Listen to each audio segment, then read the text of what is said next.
Everyone, good morning. আমি সাথী নতুন আরও একটি ঝলমলে ব্লগে সবাইকে ওয়েলকাম জানাচ্ছি।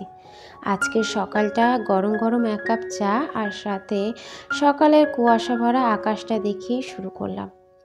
চাটা খাওয়া শেষ, সকালে ছাদ বাগান ঘোরাও শেষ, তারপরে কাজে লেগে পড়েছি।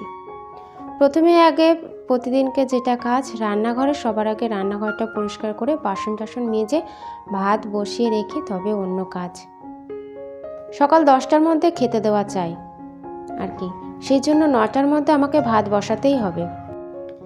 যাই হোক, চলো, গ্যাস তো মোছাই থাকে, সব কিছু পরিষ্কার করাই থাকে, তবুও যেহেতু রাত্রে বিড়াল হাঁটাহাঁটি করে, তার জন্য কিন্তু সকালবেলাটা একটু ক্লিন না করলে হয় না। চলো, গ্যাসটা মোছা হয়ে গেছে।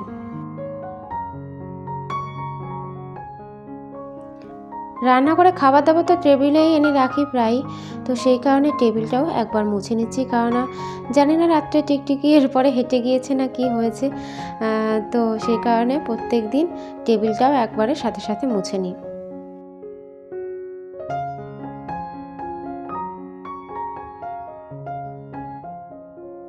ওদিকে কিন্তু আমার ভাত বসানো হয়ে গেছে, তারপরে এদিকে টুকিটাকি কাজ করে যাব কিন্তু ঘরের কাজগুলো সারতে। এই যে চাল ধোয়া জলটা রেখে দিয়েছি, প্রত্যেক দিন দেওয়া হয় না চাল ধোয়া জলটা, তবে যেদিন যেদিন মনে থাকে সেদিন চাল ধোয়া জলটা আর কি গাছে দিয়ে থাকি। তো আজকে কিন্তু 2 ঘটির মতো জল হয়েছে, তো সেটাই আর কি সমস্ত গাছে একটু একটু করে দিয়ে দেবো।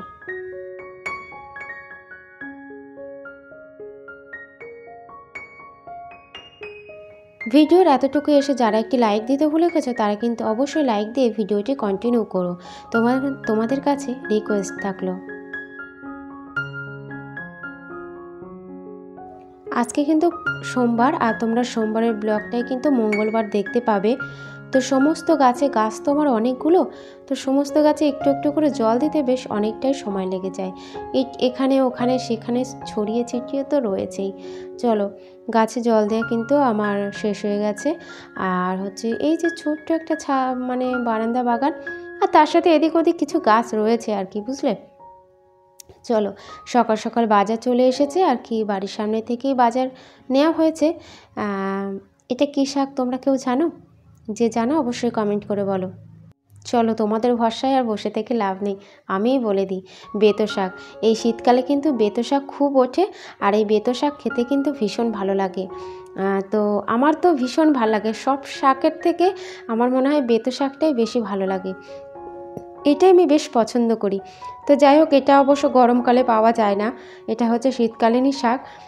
তো আজকে দুয়াটি এই শীতের প্রথমেই আজকে এই বেতো শাক নিয়ে এসছে। তো চলো, আর বেতো শাকে কিন্তু প্রচুর বালি থাকে জানো তো, 3-4 বার করে, যদি এমনিতেও শাক তো 2-3 বার করে ধুতে হয়, কিন্তু বেতো শাক একবার হলেও বেশি ধুতে হবে, নইলে কিন্তু একটা বালি বালি থেকে যায়। আর শাকগুলো অন্যান্য শাকের থেকে একদম সরু সরু, তবে খেতে কিন্তু ভীষণ টেস্টি। যারা খেয়েছো তারা তো জানোই, কিন্তু ব্যাপার হচ্ছে এক একজনের এক এক রকম প্রিয় জিনিস থাকে, তো আমার হচ্ছে এই শাকটাই সবথেকে বেশি প্রিয়।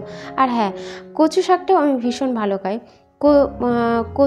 কচুর পাতা আর কি, কচুর ডগা না, কচুর পাতাটাও, ওই শাকটাও আমি ভীষণ পছন্দ করি।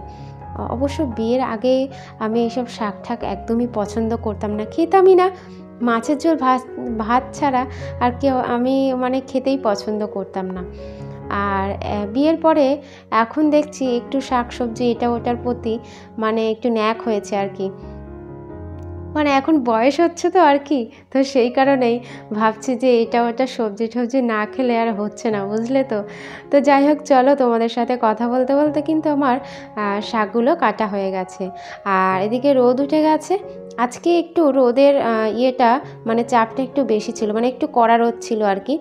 অন্যান্য দিন আর কি জামা কাপড় শুকাতে দিয়ে গেলে বিকেলে এসে দেখি যে জামা কাপড়ের মানে গলাগুলো এখনও পর্যন্ত ভেজা রয়েছে, তো আজকে একটু কড়া রোদ দিয়েছিল।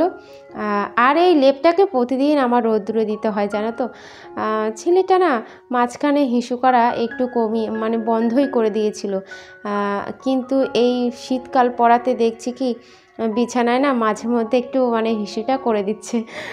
ঠিক আছে, তো অবশ্য প্লাস্টিক পাতিয়েই শুই, কিন্তু ওই লেপটা না কোথাও না কোথাও ভিজেই যায়। তো তার জন্য আর কি মানে রোজ আর কি রোদ্রে দিতে হয়। তো চলো এবার টুকটুক করে আর কি জামা কাপড়, অল্প জামা কাপড়, বেশি জামা কাপড় নেই, টুকটুক করে মেলে দিই।